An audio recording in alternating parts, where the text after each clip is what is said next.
Jumpa lagi di Ribut TV. Iya, ini adalah SPC ST75.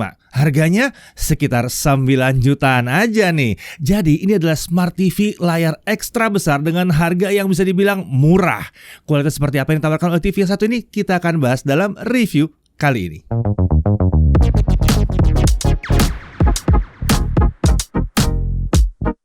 Ya, SPC atau SPC ini adalah brand asal Indonesia yang udah 35 tahun di bidang IT dan elektronik dan menawarkan produk display mereka sudah sejak lama seperti monitor, CCTV, dan Videotron yang banyak terpasang untuk MAP Group. Oke, sekarang kita balik ke ST75. Kita mulai dari paket penjualannya. Ya, untuk paket penjualan TV ini tentunya ada unit TV-nya. Kemudian ada 2 buah stand untuk TV lengkap dengan baut-bautnya. Lalu ada kabel power, ada remote control Bluetooth dilengkapi dengan baterainya, dan ada paket dokumennya tentunya ya.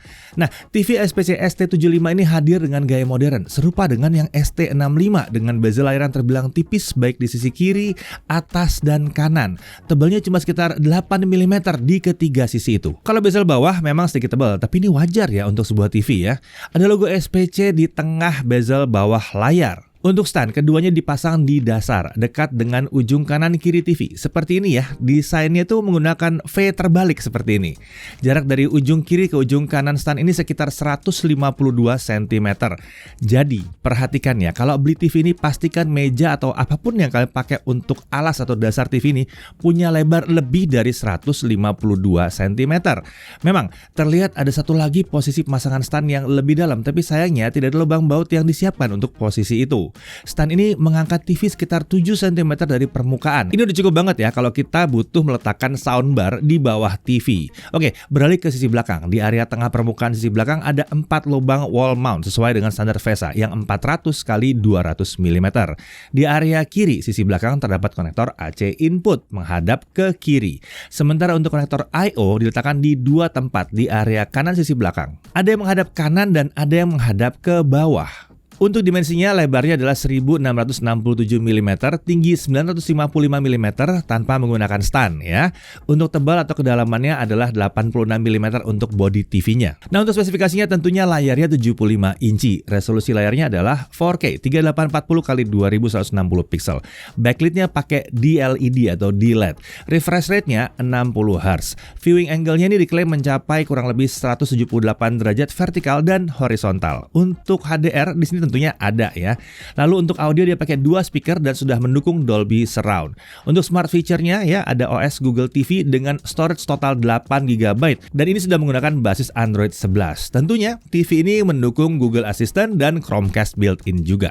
Untuk konektivitas dia punya Wi-Fi 5, Bluetooth-nya versi 5.1 dan tentunya ada Fast Ethernet. Untuk digital TV dia sudah support DVB-T2 jadi siap untuk TV digital Indonesia. Ya, terlihat kan kami bisa mendapatkan banyak sekali siaran TV lokal ya di sini ya, yang digital tentunya ya. Cukup pakai antena TV biasa aja, nggak perlu pakai STB-STB-an lagi. Siaran TV digital bisa langsung didapatkan dari TV SPC ini. Nah, sekarang kita bahas konektor I/O-nya. Konektor yang menghadap ke arah samping dari atas ke bawah adalah 2 USB 2.0, ada 1 antena in, lalu ada HDMI 2.0 yang sudah mendukung HDMI ARC ya. Sementara untuk konektor yang menghadap ke bawah itu ada 1 optical audio out, ada 1 fast ethernet, ada 1 set composite AV in atau yang bisa disebut sebagai RCA dan ada 3 HDMI 2.0. Port HDMI atau HDMI di sini semuanya mendukung input 4K 60 ya. Ini cocok untuk game konsol, laptop, PC desktop, Blu-ray player, dan alat-alat modern lainnya. Memang belum mendukung 4K yang 120, tapi ingat ya harganya ya. Wajar kalau dia udah supportnya 4K 60 aja. Untuk setup awal ini standar Google TV ya. Kita juga akan dipandu untuk menghubungkan remote ke TV melalui Bluetooth. Setelah itu TV siap dipakai. Kita bisa menggunakan TV ini untuk menampilkan konten dari perangkat dan terpasang ke HDMI maupun tentunya yang langsung dari aplikasi Google TV-nya. Terkait aplikasi yang tersedia ini melimpah ya karena ada Play Store tentunya. Aplikasi streaming populer seperti Netflix, YouTube, Disney Plus Hotstar, HBO Go, dan masih banyak lagi itu semuanya tersedia. Aplikasi lokal populer seperti video tentunya juga ada di sini. Nah, kita juga bisa membuat beberapa profil pengguna di TV ini. Bahkan ada juga profil khusus anak-anak dengan fitur pembatasan konten sesuai dengan umur anak. Oke, terkait remote bawahan, ini sudah pakai desain yang modern ya, dengan tombol yang secukupnya, agak minimalis ya. Plus ada shortcut ke beberapa aplikasi streaming. Sayangnya di sini tidak ada tombol untuk akses cepat ke menu menu pengaturan yang mungkin sering dibuka, termasuk untuk picture mode. Tapi untungnya ada shortcut ke pengaturan picture dan sound dari menu utama Google TV di sini. Nah, menu pengaturan picture dan sound ini hadir sebagai overlay. Jadi kita bisa melihat dan merasakan langsung pengaturan yang kita lakukan tanpa harus nutupin konten yang sedang diputar. Ini baru TV namanya. Sementara menu pengaturan yang lebih lengkap tentunya akan menutup seluruh tampilan di layar. Tapi ini wajar sih ya. Kembali ke remote, ini dilengkapi dengan tombol untuk voice command. Tombol ini harus kita tahan saat memberikan voice command ke TV. Open Netflix. Opening Netflix. Close Netflix. Tentunya voice command bukan cuma untuk sekedar buka tutup aplikasi TV ini aja ya. Kita bisa juga menggunakannya untuk pengaturan alat yang terhubung ke Google Home. Untuk mempermudah navigasi dan input teks, kalau dibutuhkan kita juga bisa memasang keyboard dan mouse baik USB maupun Bluetooth. Nah, untuk Chromecast built-in tentunya udah ada. Jadi kalau butuh melakukan casting ke TV ini dari aplikasi yang mendukungnya, itu bisa banget dilakukan. Oke, sekarang bagaimana kualitas tampilan TV ini? Apakah bisa sekelas ST65 yang kami coba beberapa saat yang lalu? Secara umum, kualitas tampilan terbilang jauh dari kesan murahan, walaupun harganya sebetulnya murah ya. Warna-warna bisa ditampilkan dengan baik, terbilang cukup pas, tidak ada kesan oversaturated maupun kurang berwarna di sini. Sementara untuk color gamut layar ada di kisaran 96% coverage sRGB dengan color volume di kisaran 113% sRGB. Color gamut seperti ini seharusnya terbilang cukup untuk sebagian besar pengguna. Kontrasnya memang bukan yang super dalam, tapi sudah terbilang memadai di sini. Setidaknya warna-warna gelap tidak terlihat buram atau wash out saat ditampilkan oleh Smart TV yang satu ini ya. Ini menarik karena tidak ada klaim sama sekali dari SPC terkait teknologi yang mendorong kontras TV ini. Kalau butuh tuning lebih lanjut untuk menyesuaikan tampilan, opsi tuning di sini terbilang mencukupi juga nih ya.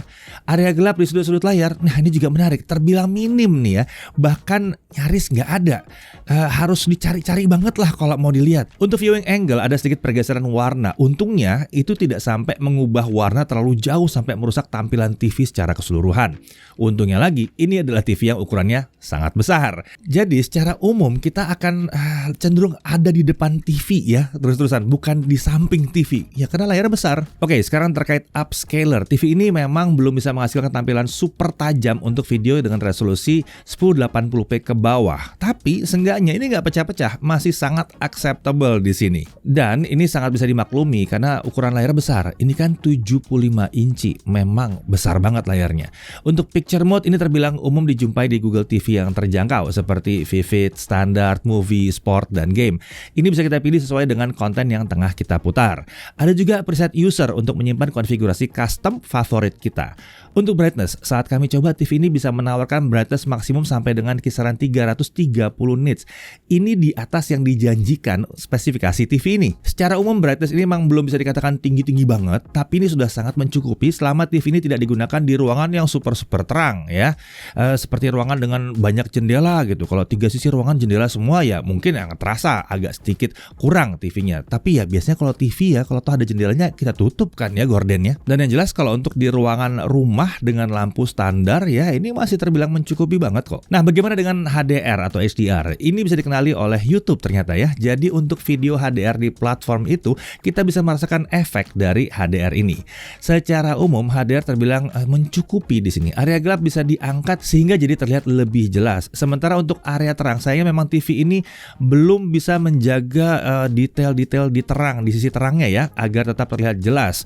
Nggak hilang total, enggak, tapi sebagian detail itu memang kurang dipertahankan aja. Jadi terlihat di bagian terangnya itu emang terang banget. Oke, sekarang bagaimana dengan audionya? Secara umum terbilang mencukupi dan volumenya cukup keras ya, cukup kencang di sini. Suara yang dihasilkan memang belum bisa dibilang dalam gitu ya, dan separasinya juga terbilang biasa aja sih sebetulnya. Tapi ini masih jauh dari kesan buruk. Oh, jauh banget. Ini masih wajar, terutama kalau mengingat harganya. Iya, jadi kalau mau mendengarkan musik atau nonton film, ini masih cukup oke sih. Sementara kalau rasanya masih kurang puas dengan suara speaker TV ini, tentunya kita bisa nambahin sistem audio tambahan. Opsinya bisa menggunakan digital audio out atau pakai HDMI ARC yang tersedia. Nah, saat kami coba dengan soundbar melalui HDMI ARC, soundbar langsung langsung dikenali TV ini. Audio langsung dialihkan ke soundbar. Jadi tidak ada masalah kalau mau pasang sistem audio tambahan. Oke, sekarang kita bahas soal HDMI di TV ini. Saat menggunakan laptop, kami langsung bisa mengatur resolusi ke 4K 60 dengan HDR aktif. Kalau tampilan output dari laptop atau PC desktop tidak pas, ada PC mode yang bisa diaktifkan untuk menyesuaikan ukuran tampilan secara otomatis. Itu berlaku di keempat port HDMI TV ini. Nah, sekarang bagaimana kalau TV ini dipakai buat main game? Tentu saja nggak ada masalah ya. Kita bisa gunakan bersama PC desktop dan laptop dan konsol game juga bisa. Memang ini belum bisa 4K 120 yang didukung oleh konsol generasi yang baru, tapi 4K 60 atau 4K 60 dengan ukuran sebesar ini pastinya tetap menghadirkan rasa puas saat kita main game. TV ini juga punya mode tampilan game yang dioptimalkan untuk input lag yang rendah dengan mematikan post processing tampilan. Ini bisa mendukung kenyamanan saat menggunakan TV ini untuk main game, jadi nggak terlalu nge-lag gitu. Nah, untuk konsumsi dayanya, TV ini terbilang sangat konsisten ya, di mode standar, vivid, dan ya mode-mode lainnya ya. Untuk non HDR maupun HDR, konsumsi dayanya itu tetap berada di kisaran 160 sampai 164 watt. Sementara untuk mode energy saving, konsumsi dayanya turun ke kisaran 110 watt. Nah, harganya berapa? Ya, TV SPC ST75 ini bisa didapatkan di harga 9 jutaan selama promo eksklusif launch diskon 45%. Ini terbilang murah ya untuk smart TV dengan ukuran layar yang besar seperti ini. Promo ini terbatas hanya dari tanggal 25 sampai 31 Agustus di Tokopedia. Cek di toko resmi SPC yang namanya adalah SPC Indonesia Official dan pakai kode voucher YJR75 untuk dapatkan cashback Rp50.000. Oh ya, tersedia juga varian ST50 ya dengan layar 50 inci, ST55 dengan layar 55 inci dan ST65 yang sudah pernah kami review dengan layar tentunya 65 inci. Untuk link pembelian bisa dicek di deskripsi atau kalau mau beli offline bisa juga hubungi nomor WA yang ada di dalam deskripsi. Smart TV ini dijamin dengan garansi panel sampai 3 tahun dan servis sampai 10 tahun resmi dari SPC. Mantep ya. Oke, kita masuk ke hal yang perlu diperhatikan. Pertama, 3 konektor HDMI itu menghadap ke bawah. Mungkin bisa sedikit menyulitkan untuk yang butuh sering cabut pasang kabel HDMI. Apalagi kalau jumlah konektor yang dipakai itu banyak. Untungnya ada 4 HDMI kan di sini ya. Jadi seharusnya kecil kemungkinan sih sampai harus sering-sering cabut pasang HDMI. Lalu untuk remote, rasanya ini masih sederhana ya. Tidak ada tombol shortcut untuk picture mode dan pengaturan penting lainnya. Untungnya, untuk membuka pengaturan picture mode dan sound mode ada akses cepat dari menu bawaan Google TV. Lalu navigasi di menu terkadang bisa terasa sedikit agak lambat gitu ya, terutama setelah kita keluar dari aplikasi streaming atau saat streaming HDR resolusi tinggi. Lalu harus diingat ya, ini adalah TV yang terbilang murah untuk ukuran layarnya, jadi wajar kalau belum dilengkapi fitur-fitur seperti VRR, ALLM, dan motion enhancement. Perlu diperhatikan juga terkait stand TV ini. Kalau beli TV ini dan kalian mau taruh di atas meja, pastikan bahwa meja atau tatakannya itu lebih lebar dari jarak tapak stand TV ini. Kurang lebih ya cari yang 155 cm atau lebih bagus. Nah, dari sisi kelebihannya kita lihat bahwa ya jelas, ini TV dengan layar yang besar, 75 inci di harga di bawah 10 juta. Frame atau bezel layarnya juga terbilang tipis, menghadirkan kesan TV masa kini. Kualitasnya terbilang oke nih untuk kelas harganya ya. Lalu dia punya 4 port HDMI 2.0. HDR-nya juga bisa jalan di sini. Dan dia sudah pakai Google TV. Jadi banyak sekali aplikasi dari Play Store yang bisa kita gunakan. Fitur Chromecast built-in dan Google Assistant tersedia di sini, lengkap dengan integrasi Google Home juga di sini ya. Dan dia udah siap untuk siaran TV digital Indonesia. Lalu garansinya ini panjang, 3 tahun dan ada 10 tahun servis serta didukung jaringan SPC yang terbilang luas di Indonesia. Ya, lagi-lagi SPC bisa menghadirkan Smart TV yang menarik untuk kelas harganya. ST75 ini menawarkan hal yang bisa dikatakan pas untuk yang mencari TV layar ekstra besar dengan harga yang masih relatif terjangkau. Tidak ada hal yang terlalu dikorbankan di TV ini sehingga secara umum apa yang ditawarkan TV ini bisa diterima dengan baik untuk harganya. Jadi untuk kalian mencari layar ekstra besar untuk hiburan keluarga di rumah dengan harga yang relatif terjangkau dan kualitas juga nggak malu-maluin, keren kok satu ini ya. Ya, SPC ST75 ini bisa jadi pilihan yang menarik yang sangat layak untuk dipertimbangkan. Saya Didi Irfan, Jaga TV TV.